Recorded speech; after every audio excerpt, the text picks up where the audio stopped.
of things right now with Las Vegas Sun columnist John Katsilometes. We're talking about things coming up this weekend, two big things, and I know you obviously do the Cats Report in the Sun, so you're on it. Yes, on it. We got the Power of Love, the Keep Memory Alive Gala that does fund the Cleveland Clinic Lou Ruvo Center for Brain Health is Saturday night at the MGM Grand Garden Arena. This is always a star-studded event, right?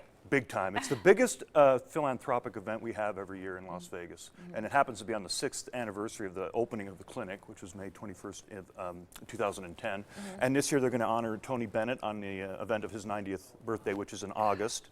And also Bill Boyd's going to be honored for his long history of philanthropy. He founded the Boyd Law School at UNLV, and he's a big gaming figure in Las Vegas. Obviously, he's the founder of Boyd Gaming. So it's going to be a great high concentration and a high volume of newsmakers in Las Vegas. And you've already talked to Tony Bennett, right? You actually did an interview with him? Yeah.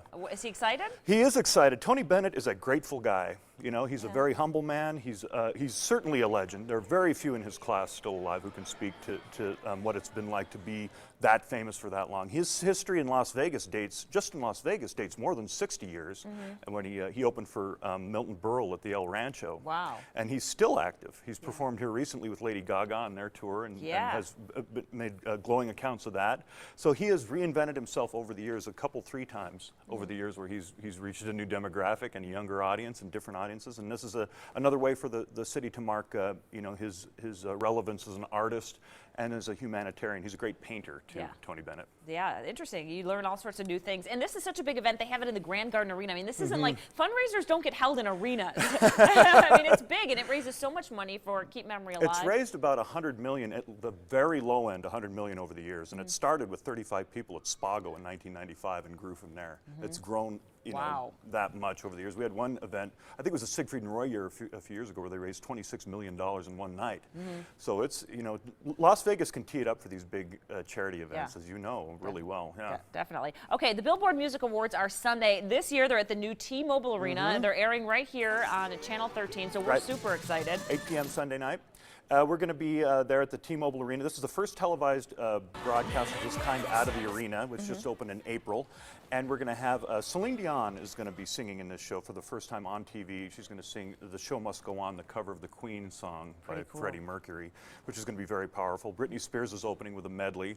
And if you know anything about Britney Spears, she can really deliver these televised moments well. I mean, when she's together, they're pretty spectacular. I remember her with Steven Tyler, who's going to be at the Ruvo event, by the way, during the Super Bowl in 2001. They sang "Walk This Way," and it was Larry Rudolph, her manager, says it's still his favorite moment of her career. Oh, yeah. And she can really bring it when the lights are on for these shows. We're going to have a lot. Justin Bieber, the Go-Go's, Ariana Grande. Now, did I hear Madonna, too? Madonna's going to pay tribute. Yeah, this was kind of caused a little bit of a ripple. She's going to do a tribute to Prince.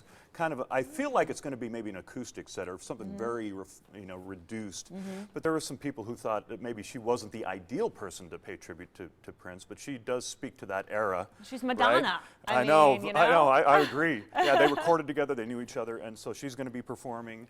A whole host of performers that night. And Billboards have always brought spectacular live performances. It's more of a live show than an awards recitation. It really is. CeeLo's piano was at the Billboards, the spinning piano. Yeah. And now the T-Mobile Arena can fit thousands more, so at least a few thousand. So it's going to be a big, big event. We look forward to it. It's a shining moment for MGM Resorts to have these events coming back to back at their biggest arenas. We have the MGM Grand Garden and then T-Mobile Arena showcase in a higher capacity. And this is what they had in mind when they built the place.